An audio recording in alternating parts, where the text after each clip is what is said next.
Okay, so we got a couple projects going today. Not sure what we're going to do for an intro. We have a vent line that's been plugged and actually is broken in a spot in here. It's been melted through, if you can see that or not. So we got to get rid of that and replace it and reroute it. And then we've got, turn the light on here, we've got a leak going on here. Yeah, it's hard to really see. I power washed the snot out of it the other day. There's a seep coming from somewhere. I can't quite see, so we're gonna take it down here and figure out where it's coming from and then get a plan of action. So we'll get to work.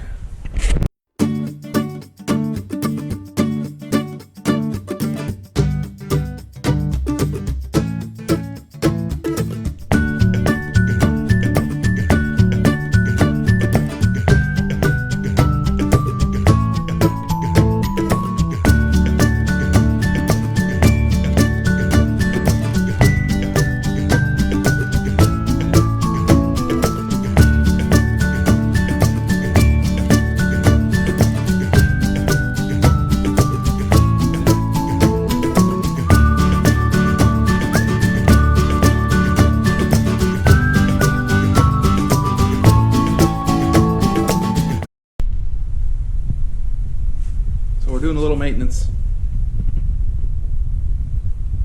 Every time you take the axles out, you need to clean this up because it is a pain in the butt. Alright, let's get in here on what we're doing. We found out the axle seal. Can we take this little ring off? Nope, just clean around it. That's the snap ring that holds it in. We found out that the axle seal was leaking. No, like clean under it. Yeah, clean up everything around it. Slide it around and clean under it, use a little spray and stuff. So we picked up an axle seal yesterday and we're back at her today again. As you can see, it's very wet around where the seal is. So we're going to clean everything up really good. To get to this, we disconnected the sway bar, disconnected the shock, pulled the wheel off. Yes, it is on a ramp on the other side. Pulled the axle out, obviously. So that's what we're working on. We're gonna get this cleaned up, get the seal replaced, and I'll show you what it looks like before we put it back together. Oh wow, it's so... Just wanted to give you a shot of what it looks like behind the seal here. I had to puncture a little hole in the seal to pry it out, and it came out really easy. It's very important to clean these races on the inside here where the seal rides. Very important to get all the dirt and stuff off of there before you put everything back together. Clean it here, this little hole right here. Yes, get everything, all the nasty stuff you can possibly get off there. Make it as clean as you can. I got an idea.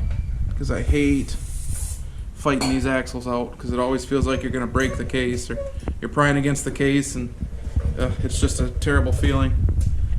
Or you yank on the axle until the axle comes apart and it's still stuck in the case. So I heard it's like an annual thing you're supposed to do is pull the axles out and clean these cups and clean the tips of the axles and stuff. This is only the second time.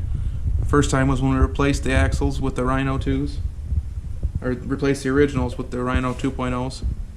So I'm going to try and clean her up really good. I'm going to pound the seal in. I'm going to find a socket that's the same size as the seal and use that to kind of tap it in equally all the way around. And I'm going to take some of the AGL lube we got over here and we'll pre-lube it up a little bit so it all slides in together nice and seats in. So let's keep working. Okay, well Christopher finishes cleaning up the end of the axle here. We're going to get it lubed up. Got the seal put in. It's as straight around as I can get. The good thing about it is it's either going to work or it's not. It won't destroy the machine if it starts leaking again. We'll just have to go through this process again. But I'm pretty confident we're good. And we're going to throw the axle back in as soon as it's ready and start putting things back together. Alright, we got the axle put back in. Went together pretty good. The shock bolted back on. We got the upper control arm bolted back on. I'm going to wait on the sway bar until we're back on the ground. Before we put everything on the ground, we're probably going to either drain the oil out now or maybe later and replace the oil in the rear end here. But while it's all out in the open here, then we're going to go after this vent line that's had some issues. So we're gonna get that rerouted and taken care of first before we button everything up. Okay, so what we're looking at is the overflow tube for the coolant system. I wanted to show everybody, thanks to some routing that we did, yes, charred plastic and some water, we have had some issues. And you can see through that. That was a clear tube. Obviously dirt would change that, but we're getting back up to where it was original. We're going to reroute this into a better location. What happened was we put this on when we did the snorkel system, and at the time it was a great idea, but the routing here at the end probably was a bad thing. That should have been taken care of a while ago. So while we got everything up and about, we're going to cut this off and route it around somewhere a little bit safer. Still keep it up above where the snorkel, or up to where the snorkels are in the frame here. Just we're going to have to find a better way. So it's like a trip to the hardware store. We'll get some more tube and keep on working here. Okay, so I looked at the vent line situation here after we got it all removed out of there and decided on a better way to route it up into the frame here, or the roll cage. So it comes across back there, up underneath here. If you can see that or not, that is not the line I moved. It's a different one. It's right here. You can see that in the dark. And I brought it up through the air vent that we don't use anymore thanks to the snorkels, and up into the frame from there. Or the roll cage, I guess. So that's the end of that. We're going to start putting more stuff back together here. Alright, we got it back together. We changed the oil. If you guys want to see how that's done, you can refer to a previous video. Put the exhaust back on, went for a quick test ride. I say quick, it's probably like 6 miles. Got up to speed, slow speed, high speed, whatever speed you want on speed. Tested out, looks like the seal's holding. At least not catastrophic failure at this point. So, we're going to run it and see how it goes. We'll finish putting everything back together. I don't think everybody needs to see how that goes, but the fascia and the bumper, and we'll put the spare tire back on. Probably drive it to work a couple days this week. And we should be good to go for West Virginia.